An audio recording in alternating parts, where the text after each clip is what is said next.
Okay, hi guys. I want to go over with you my expectations for this upcoming week. I will not be available all of this for the rest of the week. I'm having a surgery for my baby. And so hopefully everything goes well and I'll be back on the 13th. If not, I'll be dropping another video. But I wanted to make sure that you guys had instructions before I went into surgery. So let's talk about what it is that I want you guys to get done this week. So we went over our project overview. You guys know going forward what we need, like the whole project. But specifically this week, you need three things. You need to choose your book, you need to have your proposal done, and you need your pacing guide done. So choosing a book, go ahead and click on in there. There's a whole bunch of free online libraries. There's ways to get a book from friends, family, neighbors. I've also heard that our school library is going to be available. However, call and check in with the office because those kind of things change on a daily, weekly basis. Let's go ahead and talk about our proposal really quick. This is a 25-point assignment.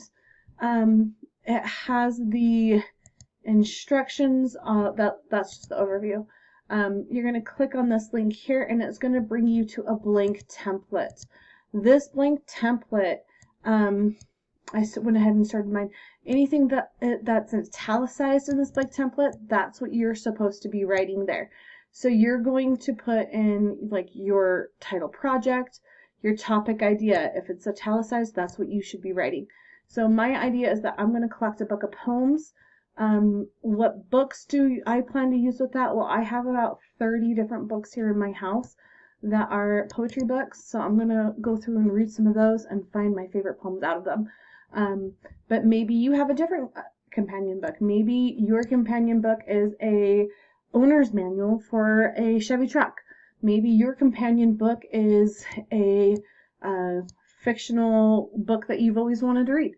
Maybe it's just something fun that you are enjoying reading. Please pick something that you will read, that it's fun for you to read, that's not going to be like, we're forcing this on you. Honestly, as long as you read a book and can give me some kind of like tie to your project, even if it's very vague, like the girl has blonde hair and I have blonde hair and she likes music and I like music. Done. Counts. The end. So just a companion book with an explanation of how that ties into your project. And then you're going to explain your project to me, tell me a little bit more about what you're doing, why you're doing, how you're going to do. The methodology is how you're going to achieve your project. Success criteria, that's going to be like, how do you know you're done or that you've been successful? Maybe it's that you want to be able to play Twinkle Twinkle Little Star on the flute or the recorder. Maybe it's that you want to have 100 masks sewed to donate. Maybe it's that you want to have 14 chickens still alive at the end of 6 weeks. I don't know. Whatever it is that you're doing, how do you know that you will have been successful? These are your own personal goals. If you do not hit that, that's fine. It's not going to affect your grade. So shoot for the moon. Maybe it's that you want to be able to run a 8-minute mile. And at the end of the 5 weeks, you can only run a 9-minute, 15-second mile. You're not going to lose points for not hitting that success criteria. So set yourself a realistic goal, okay? Background, what do you already know about your topic? What can you already do? What skills do you already have in this area? So don't, if your project is like, I want to be able to play Twinkle Twinkle Little Star, and you are able to play Beethoven's Fifth Symphony all by yourself, that's not, right? You're not learning and growing. So make sure that you're picking something that is going to be pushing you. And tell me what your background is so that we know that you're not going from like couch to running a marathon, right? Justifications, what specific English skills or knowledge will you learn from working on this project? Maybe it's that you are wanting to become a YouTube star and so you're working on your speaking and listening skills. Maybe it's that you want to become a mechanic and you're working on a car. So you're working on reading informational text, which is the owner's manual, analyzing that and applying it. Maybe it's that you're doing a service project, which is then working on your speaking and listening because you're coordinating with other people. And then like if you're sewing masks as a service project or collecting things, that's outreach, speaking and listening, effective communication, analysis. I mean, there's all sorts of things that you can tie into. And then all of you are going to be reading a book. So reading literature and applying. All of that counts for justifications. Final project. What do you want to be able to show your class that you've done? What is your end goal? And then budget. We know that not everything is free. If you're sewing masks, you've got to buy elastic and thread and fabric and things like that. So what is the estimated cost for your project? How do you plan on getting these funds? You can 100% absolutely do something for free. 100% absolutely for sure. Please don't go and say, oh, my English teacher wants me to learn how to play the piano, so I need to buy a $3,000 piano. Right? So but we do want you thinking about what's it going to cost me. And then we need to have your parents sign off here saying that they've reviewed your project. If your project is that you're going to start a garden, and so you go in the back and you dig up your parents' yard, and then they're mad at Mrs. Storm because I gave you that English project.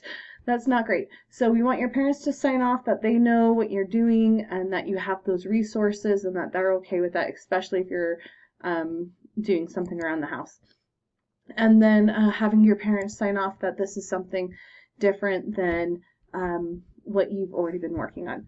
So that is our shutdown proposal, and then our pacing guide. Our pacing guide is just right below that proposal. Once you have that submitted, it will pull up your option for the pacing guide, which gives you something that looks like this. And you're just going to put your name, project name, estimated hours you need to complete the project. Remember, we're shooting for about 20. Please, please, please do not try and bite off more than you can chew. Don't make your life harder than it needs to be, unless you absolutely love and enjoy this. Shoot for about 20 hours, not 50 hours, not 70 hours. Don't make yours, I'm going to train for a marathon, because that takes like a year.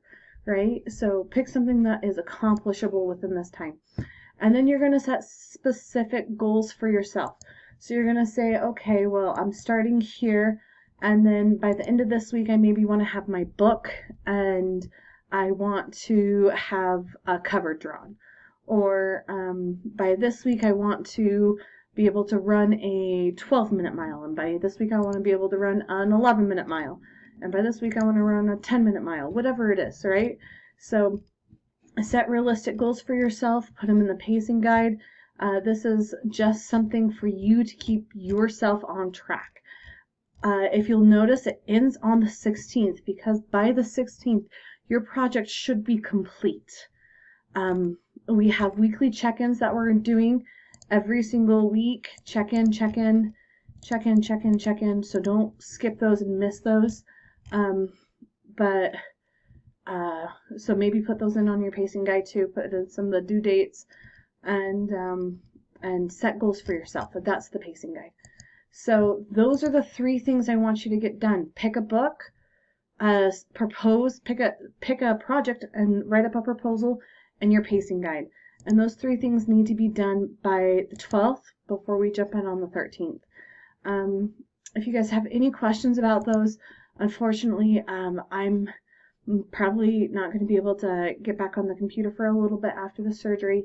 So Mr. Nilsson, Mrs. Andreasen, and Mr. Gould have all agreed to help out. They're all doing the exact same thing. So you can email any of them and ask questions. They are also have access to my Canvas. So if something's messed up on my Canvas, if you can't get in and see this for some reason, you can email one of them and they can go in and fix it. So just a heads up with that. If you have any other questions, comments, or concerns, please just let us know. We're here to help. This is not designed to overwhelm you. This is designed to be fun. Please don't get too overwhelmed with it. Thanks, you guys. Oh, packets. Did I cover packets? I don't think I covered packets. I'm going to give you guys a link to this packet, and that way you guys have access to just the written instructions and everything you need to know to be successful for class. Thanks, you guys, and have a great spring break.